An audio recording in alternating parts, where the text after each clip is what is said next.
భాగవతం శ్రీ భాగవతం శ్రీ భాగవతం. అంతులేని భయానక హింసాకాండ తర్వాత పుట్టుకు వచ్చిన శాంతి భక్తి సందేశమే భాగవతము. వ్యాస మహర్షి 18 పర్వాలలో మహాభారత ఇతిహాస గ్రంథాన్ని రచించాడు. 18 అక్షౌహిణుల సైన్యం మరణించి కురుక్షేత్ర రణరంగంలో రక్తం ఏరులై ప్రవహించి శవాలు గుట్టలుగా పోగుపడి ద్వేషం పెనుమంటగా రగిలి ప్రతీకార జ్వాలలు నింగికి ఎగిసి మహిళల ఏడ్పులు లోకాలన్నింటినీ ధ్వనింపజేస్తూ మహాభారతం ముగిసింది.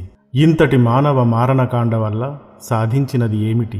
ఇంతటి రాక్షసత్వం ప్రదర్శించి ఇంతటి రక్తం ప్రవహింపజేసి ఇంతటి నరబలి జరిగించి చివరకు సాధించినది ఏమిటి? హస్తినాపుర సామ్రాజ్యాన్ని గెలిచిన తర్వాత మిగిలినది ఏమిటి? ధర్మరాజుకు మిగిలిన ఆనందం ఏమిటి? ప్రజలకు వచ్చిన సంపదలు ఏమిటి? చివరికి సమస్త కురువంశం అంతం అయ్యింది. యదుకులం కూడా అంతం అయ్యింది. పాండవులు స్వర్గారోహణ చేశారు. పరీక్షిత్తు పాముకాటుకు బలయ్యాడు. మహాభారత యుద్ధం వల్ల దుఃఖం, బాధ, ఆర్ద్రత, ఆవేదన వ్యాస మహర్షిని తీవ్రమైన దుఃఖానికి గురిచేశాయి. ద్వేషం, అసూయ హింసకు కారణం అవుతాయి. భక్తిరసం శాంతికి కారణం అవుతుంది అని వ్యాస మహర్షి విపరీతమైన వేదనకు గురవుతాడు. కురుక్షేత్రంలో జరిగించిన హింసను తెలియజేయటం వల్ల తాను సాధించినది ఏమిటి అని ఏళ్ల తరబడి తనలో తాను ఘర్షణ పడ్డాడు. ఆయన వద్దకు నారదుడు వస్తాడు. ఆయన బాధను తెలుసుకుని ఫలితాన్ని అంటే లాభాన్ని ఆశించి చేసే కర్మ అంటే పని ఎప్పుడూ కూడా నిందించదగినది. అయినా కూడా లోకులు అలా చేయడానికే ఇష్టపడతారు. నీవు మహాభారతాన్ని రచించి దీనినే ప్రచారం చేశావు. కాని కోరిక, లాభాపేక్షతో కొట్టుమిట్టాడు మానవులకు భగవంతుని సేవ ఒక్కటే శాంతిని ఇస్తుంది. కనుక నీవు భగవంతుని గురించిన భక్తిభావాన్ని గురించి రచన చేయి అని చెప్తాడు. ఆ విధంగా నారదుని ఉపదేశం వల్ల వ్యాసుడు మహాభాగవత రచన చేసి భక్తిభావాన్ని ప్రచారం చేశాడు. ఈ విధంగా వ్యాస మహర్షి చేత రచించబడిన భాగవతం వ్యాస మహర్షి కుమారుడు శుకుడు అధ్యయనం చేస్తాడు. తర్వాత పరీక్షిత్తు మహారాజుకు వినిపిస్తాడు. అభిమన్యుని కుమారుడు పరీక్షిత్తు. ఇతను ఒక మునిశాపం వల్ల 7 దినములలో మరణిస్తాడు. మరణించబోయే 7 దినములు కూడా సత్కథా కాలక్షేపంలో గడపాలని నిర్ణయించుకుంటాడు. అదే సమయంలో అక్కడకు శుకమహర్షి వస్తాడు.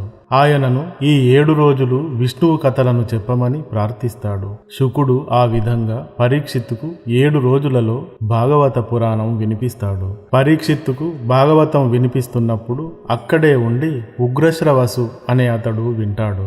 ఇతడిని సూతుడు అని కూడా పిలుస్తారు. ఇతను నైమిషారణ్యంలో శౌనకుడు అను ముని జరుపుతున్న సత్రయాగం వద్ద వారికి ఈ భాగవత పురాణాన్ని వినిపిస్తాడు. ఇలా 3 దశలలో ఈ పురాణం ప్రజలను చేరింది. మొదట వ్యాస మహర్షి చేత రాయబడింది. రెండవది శుక మహర్షి చేత పరీక్షిత్తు మహారాజుకు చెప్పబడింది. తర్వాత సూతునితో శౌనకాది వేలాది మునుల సమక్షంలో వినిపించబడింది. భాగవతం ప్రాథమికంగా పురాణం అయినప్పటికీ ఇది ఒక చరిత్రలాగాను అనేక రంగాలలోని మార్పులను తెలియజేసే సామాజిక శాస్త్రంగాను రాజులు, వారి వంశములు, వారి క్రమము, సృష్టి ఆది నుండి ప్రచారంలో ఉన్న కథలు, గాథలు ఇందులో ఉంటాయి. స్వయంభువ మనువు నుండి కలియుగం వరకు ఒక క్రమ పద్ధతిలో కథనం ఉంటుంది. ఇంకా వేదాంతంలోని జ్ఞానం, యజ్ఞయాగాది క్రతువులు, జ్ఞానమార్గం తెలియజేసిన కపిలముని, అవధూతగా అవతరించిన వృషభ, జడభరతుల గురించి, భక్తిభావానికి ప్రతీకగా నిలిచిన ప్రహ్లాదుని గురించి, శరణాగతిని కోరి రక్షించబడిన ధ్రువుని గురించి, గజేంద్రునికి కలిగించిన మోక్షం గురించి భాగవతంలో అద్భుతమైన కథనాలు ఉంటాయి. అలనాడు ఈ భారత భూమిపై విలసిల్లిన రాజ్యాలు, రాజకీయాలను తెలియజెప్పే పృథుచక్రవర్తి కథ, వేణుని కథ, అగ్నిద్రదుడి కథ ఉంటాయి. భాగవతం మనిషిలో భక్తిని ఏర్పరుస్తుంది. భక్తి అనేది మానసికమైనది.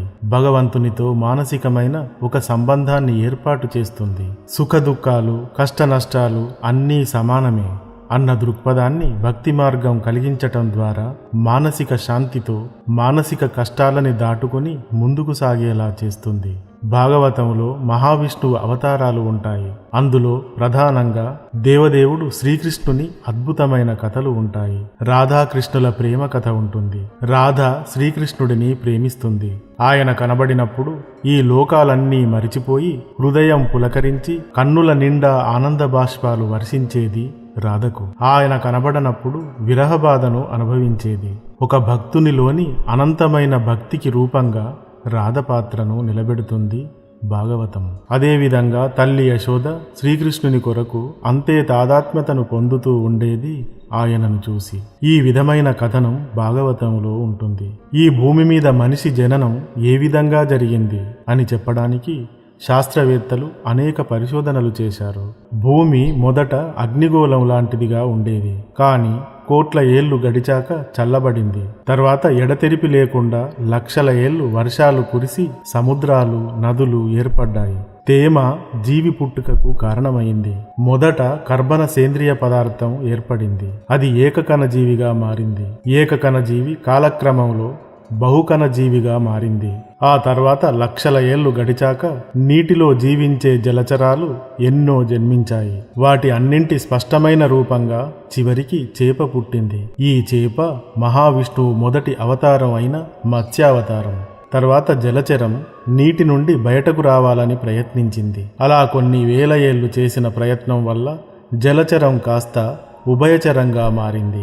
ఉదాహరణకి తాబేలు. ఈ తాబేలునే కూర్మం అంటారు. ఇది మహావిష్ణువు యొక్క రెండవ అవతారం అయిన కూర్మావతారం.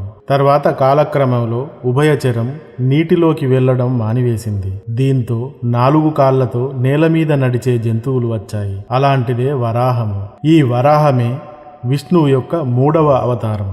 ఆ తర్వాత 4 కాళ్ల ఈ జంతువులు చెట్ల ఆకుల కోసము కాయలు పళ్ళ కోసము ముందు కాళ్ళు పైకెత్తుతూ ఉండటంతో 2 కాళ్లపై నిలబడగల జంతువులు వచ్చాయి. దీనిని సూచించేదే విష్ణుమూర్తి 4వ అవతారం నరసింహావతారం. కాళ్ళు చేతులు ఉండి తల మాత్రం మృగం అయిన సింహం తల ఉంటుంది. ఆ తర్వాత పూర్తి మానవ రూపంలో మొదటి మనిషి ఆవిర్భవించాడు. కాని అతను తెలివి లేకుండా మూర్ఖంగా ఉండేవాడు. దీనిని సూచించడానికే నేలకు 3 అడుగుల ఎత్తుతో వామనుడిగా వస్తాడు మహావిష్ణువు. బలిచక్రవర్తి రూపంలో ఉన్న అజ్ఞానాన్ని పాతాళానికి తొక్కివేస్తాడు. ఆ తర్వాత పరశురాముడిగా శ్రీరాముడిగా శ్రీకృష్ణుడిగా అవతరిస్తాడు మహావిష్ణువు. ఈ 3 అవతారాలు మనిషిలోని సత్వగుణం రజోగుణం తామస గుణాలని సూచిస్తాయి. సత్వగుణంతో శ్రీరామునిగా అవతరించి సాధు ప్రవృత్తితో లోకానికి సకలమైన మంచి గుణాలు అంటే ఏమిటో తెలియజెప్పుతాడు. రజోగుణంతో పరశురామునిలా అపరిమితమైన కోపం ప్రతీకారంతో అవతరిస్తాడు. కాని కోపం ప్రతీకారం చెడుపైన మాత్రమే ఉండాలి అంటూ నిరంకుశులైన క్షత్రియులను లేకుండా చేస్తాడు. తామస గుణంతో శ్రీకృష్ణునిలా అవతరిస్తాడు. కాని శ్రీకృష్ణుడు సత్వ తమో రజోగుణాలను కూడా ప్రదర్శిస్తాడు. ఒకసారి సాధువుగా ఉంటాడు. ఒకసారి ఆగ్రహంతో చక్రాన్ని ప్రయోగించి రజోగుణాన్ని కూడా ప్రదర్శిస్తాడు. 8 మంది భార్యలు 16,000 మంది ఇతర భార్యలు వారికి జన్మించిన కుమారులు మనవళ్ళు శ్రీకృష్ణునికి ఉంటారు. ఇది అతనిలోని కోరిక శృంగారాన్ని తెలియజేస్తుంది. ఇది తామస గుణం. తర్వాత కల్కి అవతారంగా మహావిష్ణువు రానున్నాడు. అప్పటితో కలియుగం పూర్తి అయ్యి తిరిగి సత్యయుగం ప్రారంభమవుతుంది. ఇలా మత్స్యావతారం నుండి కల్కి అవతారం దాకా మానవుని యొక్క పరిణామ క్రమాన్ని చూపిస్తుంది. ఇది శాస్త్రవేత్తలు నిరూపించిన పరిణామ క్రమానికి సరిపోతుంది అంటారు. ఈ విధమైన కథలు అన్నీ భాగవతంలో ఉంటాయి. ఈ అవతారాల కథలే కాకుండా మహావిష్ణువు ధరించిన అన్ని అవతారాలను గురించిన కథనాలు భాగవతంలో ఉంటాయి. భారతావనిలో మొదట రామాయణం, రెండవదిగా భారతం, మూడవదిగా భాగవతం ఆవిష్కరించబడ్డాయి. ఈ 3 గ్రంథాలలోని సారాంశం భారతీయుల జీవన విధానంలో అనుక్షణం కనబడుతూ ఉంటుంది. అవునన్నా కాదన్నా ఈ మహాగ్రంథాల ప్రభావం మనపై ఖచ్చితంగా ఉండి తీరుతుంది. అలాంటి అద్భుతమైన భాగవతంలో 18,000 శ్లోకములు ఉంటాయి. 12 స్కందములుగా విభజించబడి ఉంటుంది. పరిశోధకుల ప్రకారం క్రీస్తుపూర్వం 3072లో ఈ రచన మొదటిసారి జరిగింది.